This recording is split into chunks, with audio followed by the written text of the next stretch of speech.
Hi, this is Dr. Cecile Zhao. I'm speaking for the West Parkinson's Foundation about Parkinson's disease, psychosis, hallucinations, and delusions. So let's go to the first slide.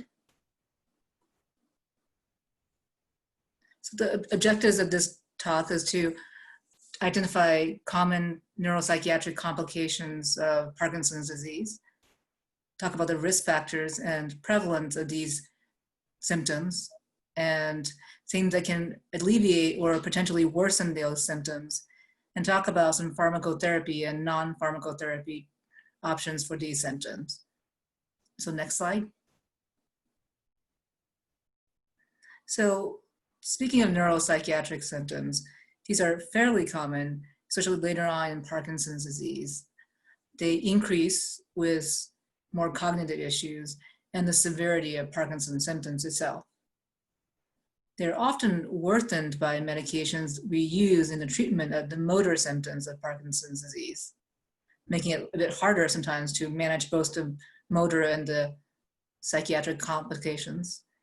There are very few Parkinson's disease specific medications to treat those symptoms. And it worsens, these symptoms worsen with any kind of systemic illness. So infections, dehydration, vascular disease such as stroke or TIAs, metabolic disease, so any kind of changes in electrolytes, thyroid. So this is a very complicated issue. So in terms of treating patients, it requires great patience, both on the part of the physicians and nurse practitioners, and also on the patients themselves, their caretakers and families. And we need to know about the complications because, like I said, it's something we often see as the disease progresses. And at some point, professional help in the form of psychiatrists or psychologists might be very critical. Next slide. So psychosis. So in terms of the general definition of psychosis, is a sense of loss of connection with reality. While psychosis itself can be a symptom, it may not necessarily be an actual diagnosis. So for example, about 23% of the population at some point in their life can have a psychotic symptom, but only 1 to 4% of the population has a psychiatric disease. Most cases of psychosis in Parkinson's disease is what we call secondary. So it's psychosis associated with a medical condition or neurologic condition, and not a primary psychiatric disorder, unless, of course, someone has a pre-existing psychiatric diagnosis. Next slide. So Parkinson's psychosis, what really is distinctive about Parkinson's psychosis is hallucinations, especially visual hallucinations. But there's also prominent delusions and paranoia, and then it's also associated with Parkinson's dementia, but it can exist without dementia or cognitive impairment. Hallucinations and delusions are also classified as positive psychotic symptoms, whereas there's also negative psychotic symptoms, such as blunted affect, lack of effort. Often people can sleep a lot or sleep too much and have sleep disturbances. On the other hand, you can have positive phenomena such as agitation, increased speed of thought. So when we have somebody comes in with psychosis, we have to do initial workup to make sure that this is not caused by some other illness, such as does the person have a pre-existing psychiatric illness, and this is just a worsening of their baseline disease. Infections, I mentioned before, as a common trigger for psychosis. So urinary tract infections, cellulitis, upper respiratory infections. If it happens suddenly, you have to worry about stroke or even a seizure that could be causing the patient's psychosis, bleeds, and anything that's abnormal on the CAT scan or MRI. We also have to worry quite often about medication side effects, either Parkinson meds or medications added by other doctors for other diseases that are coexisting. We often check vitamin deficiencies such as B12 or B1. And we do ask about substance abuse because it's a common trigger for psychosis. Next slide. So we also need to differentiate what's delirium and psychosis. Often delirium develops very quickly. In fact, the other name for delirium is acute confusional state. And it develops over hours to perhaps a few days, while psychosis in general develops slowly over weeks or months. However, they can overlap. Someone with psychosis can go into acute delirium, and delirium might be the beginning of psychosis. So again, we check for urinary tract infection, dehydration, medication complications, which are common triggers of delirium, as well as psychosis. We often go through the medication list. The most common medications for bladder control, such as Detropan, are what we call anticholinergics, which can cause behavior changes. Medications for allergies, like antihistamines, like Benadryl, can also cause cognitive changes. I had patients who are on medications for rheumatoid arthritis, and they get put on steroids, and steroids can lead to psychosis.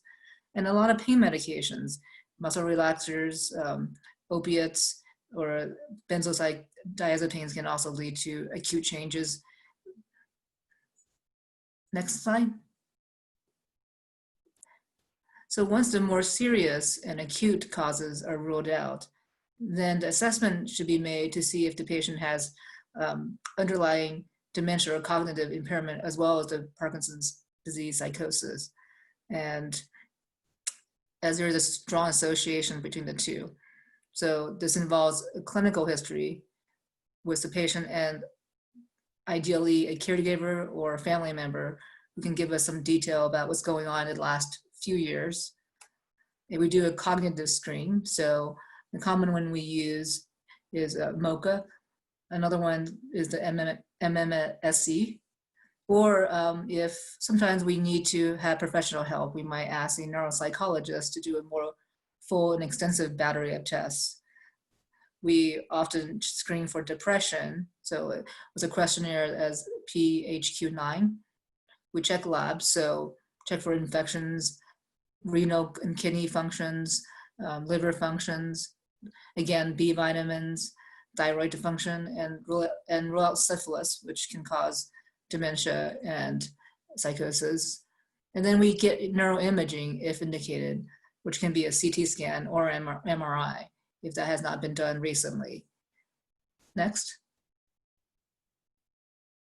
So once we know the patient has a psychosis and we kind of ruled out other diseases or delirium, then we can assess whether or not they need treatment. It really depends on what types of symptoms the patients are having. Now, if you're having a lot of delusions, hallucinations, and agitations, especially aggressive behavior, then we're more likely to start them on medication. So the first thing we have to ask is, are the psychosis causing a risk for harm to themselves or others? And if there is immediate concern for harm, then we may actually have to have them be admitted to the hospital and start IV treatment quickly to control that psychosis. Sometimes if it's very mild, we could treat it with just education of the patient's family and caretakers. We try to reduce what we call environmental stimuli, so turn off, excessive lights, noise, TVs. We try not to have an argument with their delusional ideas. That can lead to more agitation and aggressive behavior. You can certainly point out things, but there is no need to get into argument about their delusions, because when they have a fixed delusion, no amount of argument is going to change their mind about what's going on. And we try to keep a calm and gentle, non-threatening demeanor, because we don't want to escalate their aggressive behavior. Next slide. And then in terms of pharmacologic treatments, usually we start off with antipsychotics. However, the difficulty in Parkinson's psychosis is that a lot of the antipsychotics are dopamine blocking agents, and it must be careful about starting them because we can actually worsen patients' Parkinson's disease motor symptoms. So the first thing we do may be to try to review the medications, review any kind of, remove any kind of the medication or minimize medications that we know can worsen psychosis. Again, remove triggers like any new medications that have been added. And if that does not work, then we usually start off with the most common antipsychotics we use are quetiapine, clozapine, and pimavanserin.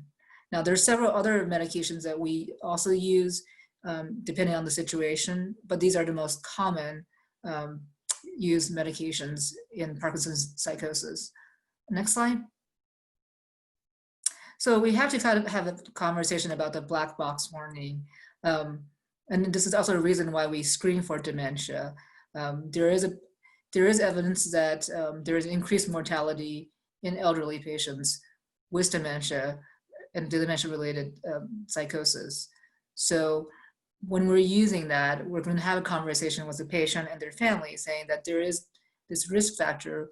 We don't know exactly why. There's thought that it might be due to cardiac arrhythmias, but we don't actually know why there is this increased mortality in elderly patients in dementia using antipsychotics.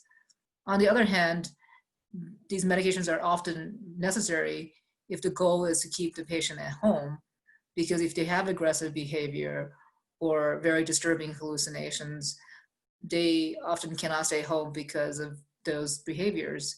And so there's a choice between the medications and the potential risk of increased mortality.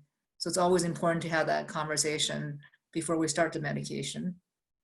So quetiapine, or also known as Seroquel, is a second-generation antipsychotic. On several observational studies, it's been shown that it does show improvement in psychosis in Parkinson's patients.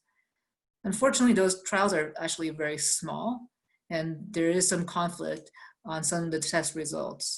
However, in terms of practice, we use quetiapine very often in Parkinson's patients with psychosis, and it seems to have a positive effect on their behavior. The other advantages is that it is actually readily available. There's a wide range of doses you can use. It's fairly fast acting, and it's cost effective.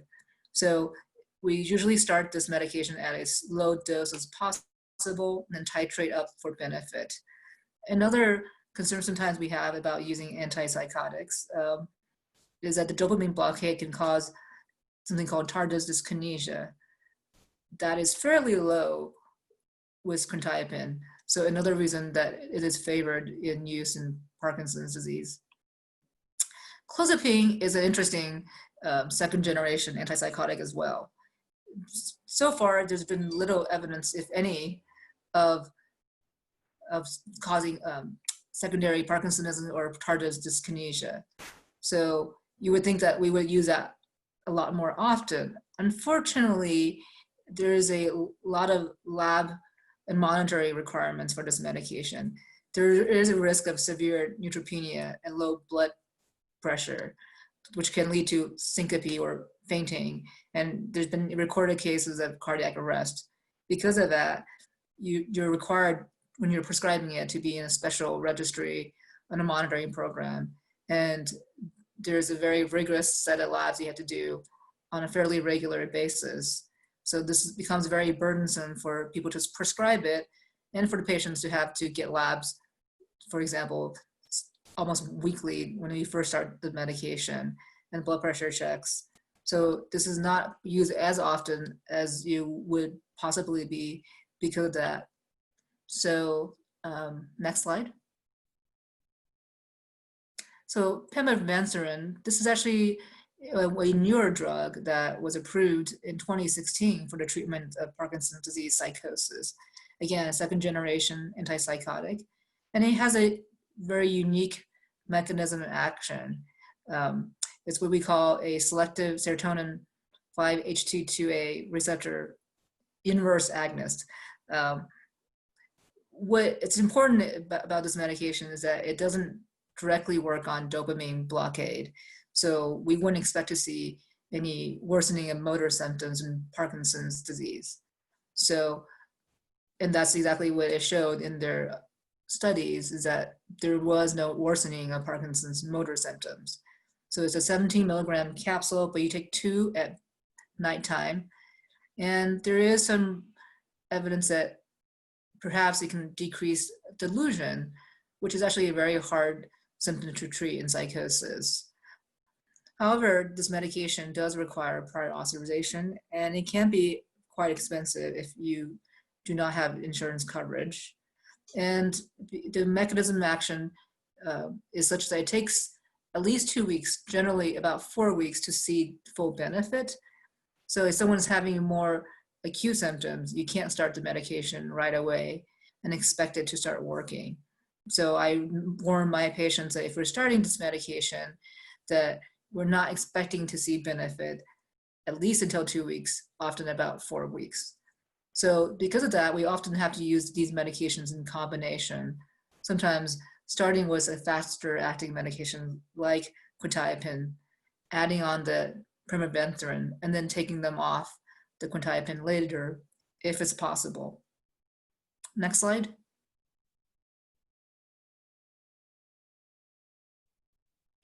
So let's talk about hallucinations. So hallucinations are a positive symptom in psychosis. So visual hallucinations are the most common in Parkinson's disease patients, with or without dementia, as high as potentially 50% of patients.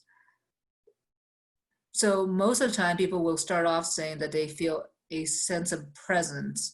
So either a shadow or to somebody else in the room. Then it might move to a sense of movement or shape in the peripheral vision. Then it moves on to become a more complex visual hallucinations. People often see animals, people, children, something also we call Lilliputian hallucinations, where things appear to be smaller, so even small people is a common hallucination in Parkinson's disease. We can also have auditory, sensory, and olfactory hallucinations, but those are much more uncommon. And the visual hallucinations is strongly associated with cognitive dysfunction. Next slide.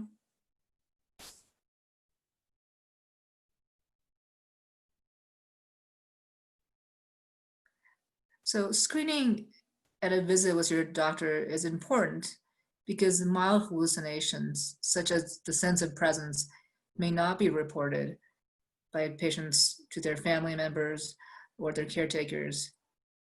Again, every time we have a concern for hallucinations, we do want to check for other causes. So looking for dehydration and urinary tract infections most commonly. And we also want to make sure that this is not an abrupt change in behavior. So abrupt changes more likely to be delirium, and delirium more likely to be secondary to an infection, such as urinary tract infection or even a stroke. We also want to look at any other focal neurologic symptoms that comes with it. So if there's any weakness, slurred speech, facial droop, we want to make sure that we're not missing an emergency, such as a stroke, a seizure, or a bleed.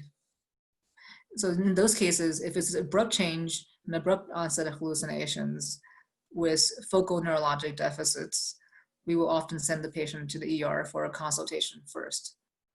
Again, we want to make sure that no new medication has been added that could be causing this, and then screening for cognitive changes and baseline dementia.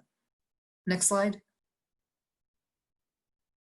Again, once those things are ruled out, then we often try to look at the medications they're on and remove any offending medications. The general practice will be to remove anticholinergics. We know those can cause problems, so such as benztropine or trihexyphenidyls, also known as Artan, which are used often for tremors and Parkinson's disease. So those are often the first medications we try to remove. Then we might try to decrease or hold amantadine, which is often used to treat dyskinesias. Now, we can't often stop it abruptly, but we can do a gradual taper off the medication. At the same time, we may also want to look at the dopamine agonists. So those are medication like the Nuprol or rotigipine patch, ropenetrol, or pramipexole, as they can also be causing cognitive changes. Once we remove those, we then look at the MAOB inhibitors and the COMT inhibitors. And if we manage to remove all those and people are still having symptoms, then we might even look at lowering the levodopa dose. Now, the caveat obviously is that we don't want to worsen the motor symptoms significantly. So it's a balance between decreasing hallucinations and behavior changes and not letting the motor symptoms get out of control. So it's not always possible to remove all these medications, but at least we should at least try to minimize them. Next slide. So treatment. So if the hallucinations are mild and they're not disturbing to the patient, and the patient doesn't have dementia, or they have someone to be a caretaker or monitor them, then sometimes this can just be monitored without needing medication treatment. Sometimes these tend to happen more in the dark or when patients have visual problems. So keeping the room well lit, a night light might be helpful. Just frequent redirections by caretakers can also help. If the hallucinations are limiting function, for example, I have patients who have seen, bugs in their food or things of that nature, so that they're not eating as well, or they're seeing people which are frightening, then of course antipsychotic medication is indicated. Again, quetiapine, clozapine, and pimavanserin are the most commonly used medications, whether alone or in combination. Next slide. So delusions and paranoia. So the DSM-5, which is used to diagnose psychiatric illness, defines delusions as a belief based on incorrect inference about the external reality that is firmly sustained despite what almost everyone else believes and despite what constitutes incontrovertible and obvious proof or evidence to the contrary. And the belief is not one accepted by other members of the patient's culture or subculture. So it's not a article of religious faith. So for example, I recall that when I was in training, I had a patient that who had a room that looks over into the Washington Monument, and we can ask him, what that monument is, and he would tell us that it was the Washington Monument. He knew that it was in Washington, D.C. But every time we asked him where he was, he thought that he was in a completely different state, even though we can show him that he is in Washington, D.C., and he's seeing the Washington Monument. And we could not convince him that he is not in Washington, D.C., despite that. So paranoia is a form of delusion, and it's actually fairly common in Parkinson's disease. Paranoia is defined as a unfounded or exaggerated distrust of others, sometimes reaching delusional proportions. Paranoid individuals constantly suspect the motives of those around them and that someone is, in general, out to get them. Next slide. So they can also have what we call persecutory delusions, again, common in PD, where people believe that they're being persecuted despite the lack of evidence, and that he or she is being tormented, followed, tricked, spied on, or ridiculed. Another common delusion I hear about is spousal infidelity, and then financial worries, that people are out to get their money, people are stealing from them. So delusions, especially persecutory delusions can actually be quite harmful, because it can potentially lead to dangerous behavior, where people attack others because, again, they think they're out to get them. So they can lead to harm to themselves or those are trying to take care of them. So next slide. So treatment, again, looking at the medication chart and trying to remove any offending medications. If the patient is still at home, I think any potential weapons need to be locked away and hidden from the patient in case they act upon those persecutory delusions. Again, minimizing dopaminergic medications without significant motor complications. Unfortunately, delusions are actually one of the hardest things to treat because obviously the patients themselves are very suspicious and paranoid about medications and those around them. And there's actually no medication that's been studied directly for the treatment of delusional disorders. We do use antipsychotics, but the research on which one is the best is a little bit lacking. So education and support is really important. Family members, caretakers really have to be a part of the treatment. Again, we use the antipsychotics, sometimes in a combination. And so people who don't tolerate or it doesn't work to take antipsychotics, this is when you really need behavior health support, because one of the treatment options is behavior therapy or cognitive behavior therapy, and especially if the medications aren't helping. Next. So I think we also need to have a conversation about dementia and cognitive impairment. I think I mentioned that those psychosis and hallucinations and delusions are commonly associated with dementia and cognitive impairment. So they can present together, or they can actually precede the diagnosis of dementia. So while patients don't have to have dementia or cognitive impairment to have these, it is actually common to find that among those with Parkinson's dementia. And dementia, when it gets to the point where it becomes more severe and limiting function, can actually become more disabling overall than the motor symptoms.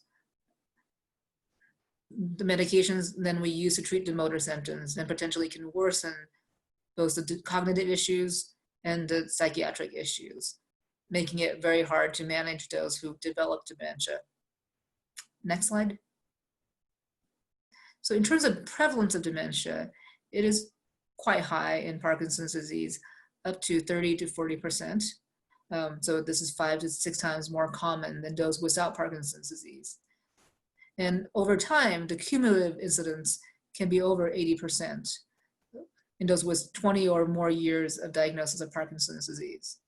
The risk factors is always older age, duration of your Parkinson's diagnosis, and then the more severe of the Parkinson's diagnosis.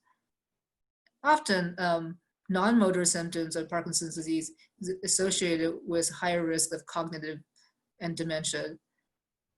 So symptoms such as REM behavior disorder, so acting out your dreams at night, autonomic dysfunction, lack of sense of smell, and abnormal color discrimination and gait dysfunction are all associated with worse cognitive status and dementia. Next slide. So treatment. So with mild dementia, people may not like to start medications. Again, minimizing medications that can worsen cognitive function, frequent redirection, keeping both mentally and physically active might be sufficient. The use of cholinesterase inhibitors, such as donepezil, rivastigmine, memantine, have been evaluated in treatment of Parkinson's disease and dementia with Lewy body. In terms of the cognition, there seems to be a mild benefit in treatment with those medications in Parkinson's dementia and Lewy body dementia.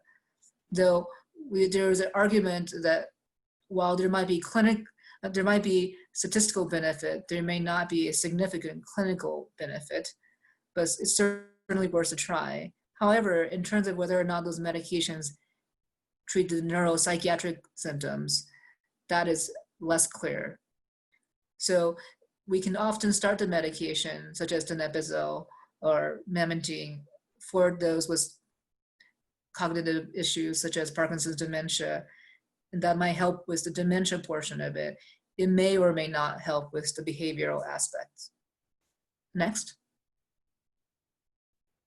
So in conclusion, the neuropsychiatric symptoms such as hallucinations, psychosis, and delusions are very common in Parkinson's disease, especially in those with Parkinson's dementia and older patients with more advanced PD symptoms.